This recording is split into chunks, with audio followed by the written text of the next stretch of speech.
السلام عليكم ورحمة الله وبركاته. بسم الله الرحمن الرحيم. رب اشرح لي صدري ويسر لي أمري واحلل عقدة من لساني يفقهوا قولي. أهلا بيكم في حلقة جديدة من الكورة مع الأزوري.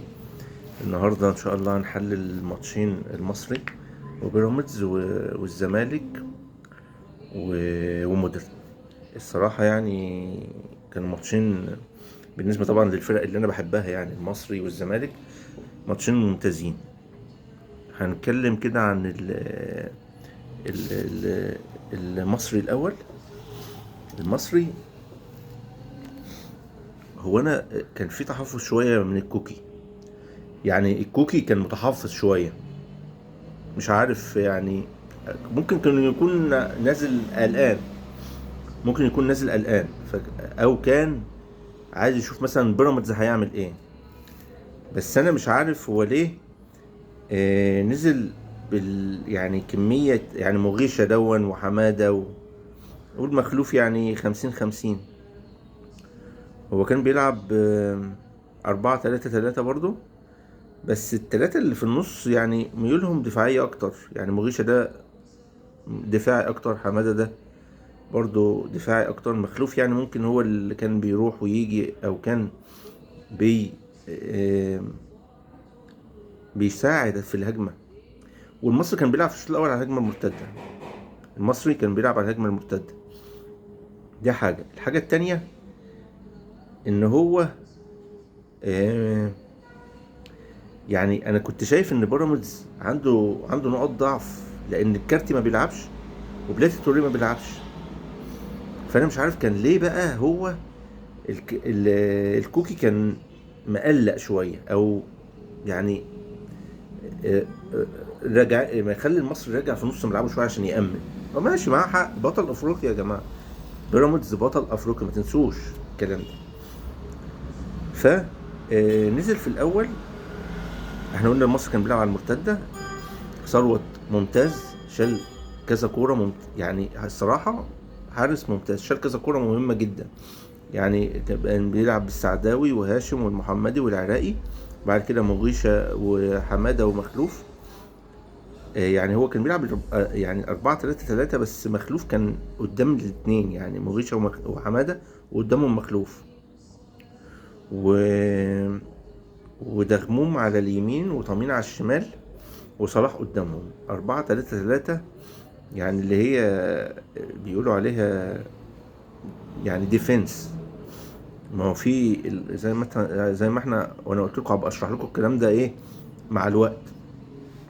اللي هي 4-2-1-3 ديفنس شويه بيبقى يعني مأمن شويه، بس عشان اللعيبه اللي نزلت يعني. وانا كنت يعني الصراحه كنت متضايق ان هو كان مدي البيراميدز، يعني عشان بالذات عشان الكارتي، وعلشان بلاتي توريه مش موجودين. ده يعني نقطة ضعف رهيبة في نص الملعب. والمصري جاب الجونين من اللعب من القلب، من نص الملعب، وكانت دي نقطة ضعف واضحة جدا جدا. ف الأول كده نقول يعني، يعني أولا المصري كان الصراحة قافل كويس. يعني السرحة الوحيدة اللي هي بتاعة او دغموم لخبطهم. يعني اللي اسمه الولد اللي اسمه ايفرتون ده ممتاز، اخد الكوره وشق كده. كان دغموم كان ماشي وراه، قال ايه بيدبدب، يعني كان يعني قال ايه هو هيتلخبط. لا، اللعيبه اللي زي دي ما تقلقش، لازم توقفها. فكريم اعتمد على دغموم ان هو هيزود معاه او هيخش معاه، ومخلوف اعتمد على كريم، كله مع بعضه. الولد راح تك حطها السكه فاضيه. غلطه الوحيده من النادي المصري من من الجنب اليمين، لان الهدف ده جه اختراق من اليمين، من الجنب اليمين بتاع المصري، من الشمال بتاع بيراميدز. وده طبعا نتيجه الاعتماد على الاخر. وانا دايما بقول في الكوره، انت كلاعب ما تعتمدش على زميلك، خش انت، ما تعتمدش على زميلك. ممكن زميلك زي ما دغموم عمل كده بيدبدب، هو يعني مش شغلانته، بس ما كانش يتدخل بقى احسن. ما كانش يرجع معاه، كان كريم العراقي يتصرف معاه بقى، كان ممكن يعمل فاول، كان ممكن يزقه، كان ممكن كده. هو كده جميل. الحاجة التانية، كان في نقطة تحول الأول كده، كان الانفراد بتاع صلاح محسن ده اللي كان في الدقيقة 3 ده، كانت نقطة تحول كبيرة، كبيرة جدا. لأن لو كان الجون ده جه كان نقل لمصر نقلة تانية، وكان فعلا الهجمة المرتدة اللي مصر كان بيلعب عليها من الدقيقة 3 تك كرة طولية انفراد. طبعا انت عندك امكانيات ان انت تعمل ده. كوكي مع حفظهم ده حفظ، ده تدريب وحفظ ولعب، ان الكرة تتكرر كذا مرة كده، لا يبقى ده في مدرب. المهم الجون الاول جه، وبعد كده جت كوره برضو مخلوف شقي كده وقام حاططها لطمين، الكوره جت في العارضه برضو، دي نقطه تحول. لو كان الجون ده جه كان برضو، بس يعني تحس ان كده ايه، ما كانش في توفيق مع مصر شويه، ما كانش في توفيق. آه وبعد كده الماتش يعني الشوط الاول انتهى، خش على الشوط الثاني. كان في طبعا هنا بقى التوفيق بقى اللي جالك بقى، انت بعدها بثلاث دقايق تجيب جون التعادل. جون التعادل جه برضو تمرير كريم العراقي، لقى السكه فاضيه. ما هو ده اللي انا بقول لكم عليه، لو بلاتي توريك موجود ما كانش كريم شق كده، شق ومشى ووصل واداها لدغموم، ودغموم لعبها ردت، جات له تاني، رجعت تاني، حطها فيرست تايم جميله جدا. بعد كده بقى هنا المشكله، بان اللي اسمه مغشه ده، وكان باين مغشه ده من الشوط الاول ان نقطه ضعف في خط وسط النادي المصري. بس في الشوط الاول ما كانش باين. ليه بقى؟ المصري ما كانش فاتح خطوطه عشان يهجم، فما كانش باين. انما كان هو نقطه ضعف من الشوط الاول، لانه ما كانش بيمشي ورا الكوره في النص بتاعه، لان كان الملعب مقسوم نصين بينه وبين حماده. وانا استغربت ان هو طلع حماده وما طلعش مغيشه، ده ما اعرفش يعني، مش عارف يعني التغيير بتاع نازل عمر الساعه وخرج. لا، كان المفروض مغيشه ده اللي يطلع، كان المفروض مغيشه ده هو اللي يطلع وحماده هو اللي يفضل، لان هو السبب. مغيشه ده هو السبب في الشوط الثاني، في الهدف الثاني. اولا انت شغلتك ان الكره ما تعديش، لا ده اللعيب بقى عداك وبصاها وراحت جون، يبقى انت لعيب نسبتك وحشه جدا وما عدتش تلعب. وانا رايي ان هو الكوكي ما عادش هيلعبه تاني خلاص، او هيبقى قاعد دكه كده جنبه احتياطي ليه او كده، لما تكون المساحات ضيقه عايز يضيق المساحات ويدافع بقى هو ده. بس غلطاته عجيبه جدا جدا، بيقلش في ال 18، برضو كان هيعمل بلانتي، بس لولا ستر ربنا الحمد لله يعني. ف مغيشة ده كان نقطة ضعف كبيرة جدا. المهم لما الجون التاني دخل، الكوكي هو ده المدرب اللي انا بقول لكم عليه، خلاص هيلعب الكل في الكل. انا عايز ايه؟ خلاص الجون جه، خلاص الجون التاني جه، فلازم انزل اهجم خلاص. قام غير ميدو جابر بطمين وعمر الساعي لاعب بقى الكل في الكل بقى. ف النقلة دي قوية جدا يعني الصراحة. نزل مصر سيطر، الاتنين لعيبة كورة عمر الساعي وميدو جابر، سيطرنا على نص الملعب. مدرب يا جماعة، الكوكي ده مدرب عارف يقرا الملعب، هو ده اللي انا بقول عليه. ورغم كده برضو يعني انا شايف ان الغلطة بتاعت مغيشة دي يعني مش عارف فيها ايه. ف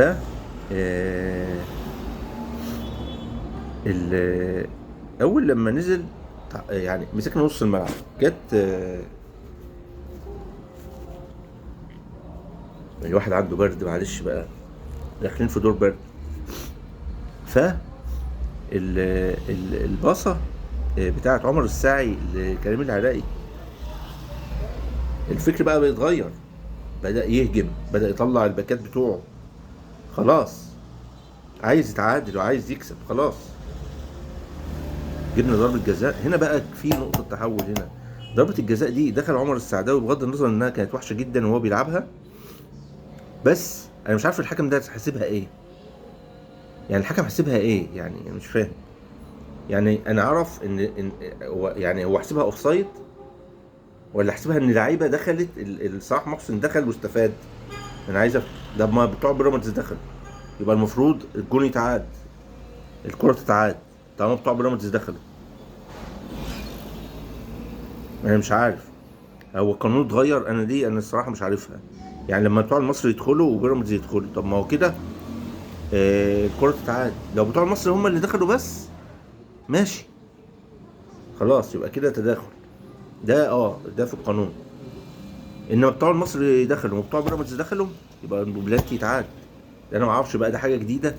وبعدين رفع ضربه حره غير مباشره، اللي انا اعرفه ان الكره دي مش اوفسايد. ولو هو حسبها على المصري بس، ما ينفعش تبقى ضربه حره غير مباشره، يبقى ضربه حره مباشره. انا مش عارف دي الصراحه، عشان كده ربنا كرم المصري. هو الكوكي قاعد يكلمه، يقول له انت ايه دي ايه يعني، دي ايه ضربه حره مباشره ولا؟ ما هي دي تفرق يا كابتن، ما هي دي تفرق. لو على المصري لا، يبقى لعيبه بيراميدز دخلوا معاهم، ما هو كده. ف آه، بعد كده طبعا النتيجه لسه زي ما هي 2-1. يعني فضلنا كده لغايه لما نزل احمد علي. احمد علي بقى هو ده اللي كان المفروض ينزل من الاول مكان مغيشه ده. يعني هو نزله مكان مغيشه في الدقيقه 82. كان يعني يعني اصلا احمد علي ده هو اللي ينزل من الاول، كان حل لك حاجات كتير كتير جدا جدا، وكان سهل الماتش علينا. هي دي بس الغلطه الوحيده اللي انا ماسكها على الكوكي بس. وبعد كده بقى، ده مفيش اول لمسه لاحمد علي، وان تاتش الجون، وان تاتش احمد علي لصلاح محسن، وان تاتش الدغموم، وان تاتش للساعي، كوره جون. لعب فكر. وهتكون فاكر ان اللعب ده كده سهل، لا، لا، اللعيبه فاهمه بعض، في كيمستري، في خلاص اللعيبه فهمت بعض، اللعيبه عرفت ده من كتر التمرين وكتر اللي منتشر وديه. هو ده اللي كنت بتكلم عليه على الزمالك، هنجيله دلوقتي. المهم الماتش خلص تعادل، ودي الصراحه نقطه مهمه جدا. وانا قلت لكم الفيديو اللي فات، المصري لو عايز ينافس على الدوري يكسب بيراميدز، الزمالك، الاهلي. دي نقطه تعادل، ما يتغلبش، ماشي حلو. كلها كده الدوري المره دي صعب جدا. بس اللي هيجمع نقط في الدور الاول الكبير ده هو اللي هياخد الدوري، ايا كان بقى. هتبقى معمعه بقى انا شايف ان النقط قريبه من بعضها، والمستويات يعني مش بعيده عن بعضها قوي. بس انا شايف اللي هيجمع نقط اكبر في الدور الاول هو اللي هياخد الدوري. نخش على ماتش الزمالك. الزمالك برضو عمل ماتش كويس، فرقه غلسه موديل. عندهم يعني هو محمود رزق ده في خط الظهر واد تقيل قوي، واد تقيل متقل خط الظهر. وواد اسمه محمد مصعب في خط النص، واد كويس برضو. وحسام حسن قدام. في كل خط كده في واد تقيل شايل الملعب. ف هو ده اللي انا عايز اتكلم عنه، رجع تاني المدرب ده فيريرا ده، رجع ل 4-3-3. هو ده اللي احنا قلنا عليه، هو ده اللي احنا قلنا عليه بالظبط زي ما بس دي بقى اللي هي 4-3-3. احنا قلنا عن مصر ديفنس، دي بقى فيرورد يعني هجوميه. ازاي؟ قول لي ازاي بيه. لعب 4 اللي ورا، طبعا صبحي المهلبيه ده في الجون، بنتايك وعبد المجيد، هقول لكم دلوقتي ليه، والونش وصابر. وعبد المجيد ده ربنا يسامحه. وبعدين قدامهم واحد شحاته، قدامهم ماهر والسعيد، ناصر ماهر والسعيد. قدامهم الثلاثه شيكوبانزا والدباغ والفينا، اخوان الفينا. جميل. الزمالك كان ضاغط من اول مره، هو ده الشغل، ضاغط ضاغط دي. هو ده لازم كده، لازم الزمالك ده يضغط، لازم المصري كده فرقه كبيره تنزل تضغط. ما عدا طبعا الماتشات الكبيره اللي هي زي بيراميدز، زي الزمالك، زي الاهلي، بيبقى فيها تحفظات الاول شويه، وبعد كده يبدا يشتغل. ف انا اقول لكم اللي اسمه صبحي ده واللي اسمه عبد المجيد دول هيعملوا كوارث لو فضلوا على اللي هما بيعملوه ده. اولا الباصه اللي هو لو انت بتبني لورا ما ينفعش تباصي كده. اللي اسمه صبحي ده بيباصي شومه لمحمد شحاته وللسعيد، ما ينفعش. افرض لو هو ما عرفش يستلمها هتبقى انفراد عليك يا بيه، هتبقى انفراد عليك. وبعدين حارس المرمى المفروض هو ما يلعبش في القلب، ما يلعبش الكوره في القلب. ده المفروض. انتوا بقى بتتعلموا لو انت بقى تبقى البصه بقى بحنيه، ما تقلدش تقليد اعمى زي الغرب بره. عايز تقلدهم تبقى تبص كويس وبالراحه. انما التقليد الاعمى ده ما هيودينا في زي برضو الوقفه بتاعت الضربه الحره غير المباشره والكورنرات، بتقلد اللي بره وانت مش فاهم ومش عارف. لا، هنا بقى لازم يبقى في وقفه. لان حسام عبد المجيد وصبحي دول الاثنين دول ما اقولكش ربنا يستر منهم. اولا بيخطئوا خطأات فادحه في موضوع الباصات ده، وغلطوا في الماتش الاولاني بتاع سيراميكا البي، وكان اتخبطت وكان لولا ستر ربنا كانت دخلت جوه الجون، الجون خطفها وكان جابها جون. وصبحي ده برضو عمل كذا باص غلط. ما تفتكروش ان هو شال كورتين ولا كده، لا ده جون يا حبيبي. ما هو لازم يشوط. والمذيع يا ولد، ما هو واقف جون ليه يا حبيبي؟ واللي حسام عبد المجيد ده اخد كرة على صدره وبيقول له يا ولد، يا ولد ايه يا عم؟ ايه اخد كرة على صدره؟ طب اخدها كرة على صدره عمل ايه بعدها؟ بصها غلط. يا ولد ايه؟ يا ولد ايه؟ يا جماعة الناس بره بتضحك علينا، بتقول لي يا ولد عشان وقف الكرة بصدره. امال ده شغلته ايه يا كابتن؟ شغلته ايه؟ الله، بتطلعوهم فوق ليه وهم ما فيش، ما بيعملوش حاجة، ما بيعملوش حاجة، مش معضلة يعني. ده هو اخد الكرة على صدره بس، هو عمل بيه. امال لو خد الكوره وطلع بيها زي باولو مالديني ولا زي كوستا كورتا ولا زي الناس بتاعت زمان دي كان عمل ايه؟ ولا زي كانافارو كنت قلت عليهم ايه؟ ولا زي كومان ولا زي ستامب؟ الله. وطلع ولا زي اشرف قاسم ولا زي ابو الدهب بتاع الاهلي، كان برضو بيطلع كده بالكوره وياخد الكوره ويطلع ويشق ويمشي. كذا واحد. امال لو عمل الحاجات دي هتقولوا عليه ايه؟ ده اخطائه فادحه فادحه. ده في كوره اللي هي في الدقيقه 52 الولد برضو سحبه تك تك تك، قام وقع، قامت الكوره اتلعبت من ورا ظهره ماشي بيجري، ما فتحش سبرنت حتى عشان الكوره اللي انفرد فيها حسام حسن وطلعها صبحي.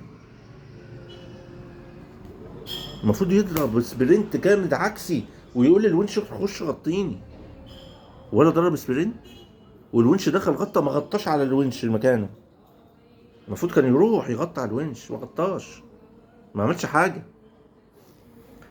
المهم طبعا اخوان الفينا جاب جون عالمي، كوره من عبد الله السعيد. هو ده بقى اللي انا بقول لكم عليه، بدأ فيه يبقى فيه تفاهم الكيمستري. خوان الفينا كان بيبقى فاضي خالص خالص الجنب اليمين خالص وما فيش حد شايفه. الكرة الوحيدة اللي بصها عبد الله السعيد صح لألفينا، خدها جابها جون الانفراد، لعبها له من ورا الدفاع راح بيها. وبعدين في مشكلة مش عارف بين جابر ماله مسمر ليه ورا كده. هل دي تعليمات؟ ممكن عشان يدي حرية لألفينا مثلا يتحرك او كده، ومعاه ماهر او معاه عبد الله السعيد لما بالتبادل مثلا بيجي ده بيجي في الشمال وده بيجي ناحيه اليمين، شفناها كذا مره امبارح. المهم الدباغ ده بقى انا حاسس ان هو مش فتنس، مش كويس في تحركاته بطيئه، عايز يخس شويه، انا شايف كده، مش عارف بقى انتوا رايكم ايه. فهو لازم الدباغ ده يخس شويه يعني او يشوف بقى الوقفات بتاعته او كده. نيجي على الهجمه اللي كانت في الشوط الاول، الضربه الحره المباشره اللي المعلم محمود رزق حطها بدماغه دي. هقول لكم بالظبط هم كانوا واقفين كويس بس التمركز غلط. هو مش عارف بقى ده ايه بقى، ده مثلا جت صدفه ان هم واقفين كويس اصلا. الكره الوحيده اللي وقفوا كويس فيها بس محمود رزق خطفها. المفروض تعمل جاب كويس بينك وبين الكوره فعلا في النقطه دي بالذات، لا مش لما تكون قريبه من ال 18. هي بعيده، كانت بعيده على ال 18، فانت يبقى وشك للكوره، وشك يبقى للكوره، مش تقف بالجنب غلط. انت مش في كورنر يا حبيبي، دي ضربه حره مباشره هتتلعب. فانت بيبقى انت شايف الكره هتعمل ايه، قدم ان شاء الله ترجع تقف في الجون ورا. بس هو ما يكلكش كده. انت بقى ما كنتش ماسكه كويس يا كابتن حسام عبد المجيد. انت كنت واقف بجنبك، الوحيد اللي كان واقف بجنبك وغلط. كنت المفروض تقف بوشك عشان انت هتشوف وبيتحرك فتلم نفسك، تبقى شايف الكرة وهي طالعه تقوم دب طالع بتضربها بدماغك. هو ده اللي انا بقول لكم عليه، مش عارف يقف، مش عارف يتحرك، مش عارف كويس واجبات مركزه. سيبكم من الكلام اللي بيقولوه الناس التانية، ده اونطه. اي لعيب، اي لعيب ممكن يضحك عليه، اي لعيب، اي لعيب ممكن يضحك عليه. دي في الماتشات العاديه، امال لو في الماتشات الكبيره بقى هيعمل ايه يا كابتن؟ هتبقى مسخره. نخش على الجون بقى، الضربه الحره دي التانية بقى اللي انا بقوله. طب الكورنرز، الكورنرز ما هي ما فيش الا طريقتين بس.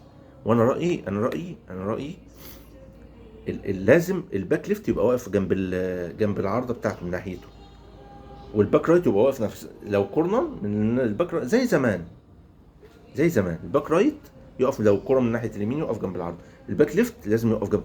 هو كده، ده رايي. وبعدين المان ملوش الا طريقتين، يا اما تسيبه وهو هيجي عليك.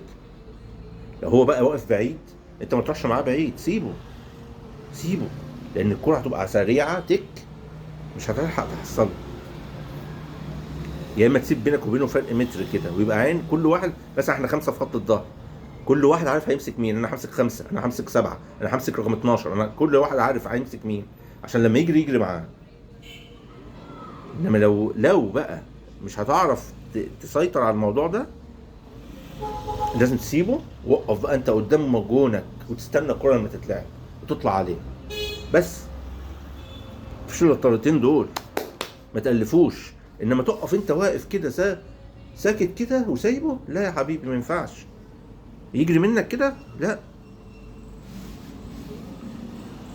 وهو ده المفروض بقى هنا. انا مستغرب برضو المدرب، مش عارف بقى هل هو قال لهم وما بيستلزموش بالتعليمات، ولا هو قال لهم وهم مش عارفين يطبقوهم. هو دي امكانياتهم مش عارفين يعملوها. خش على ايه الجون. خوان الفينا نفسه قال لهم اطلعوا بره شويه، لان الكوره كانت قريبه من ال 18. ما ينفعش انت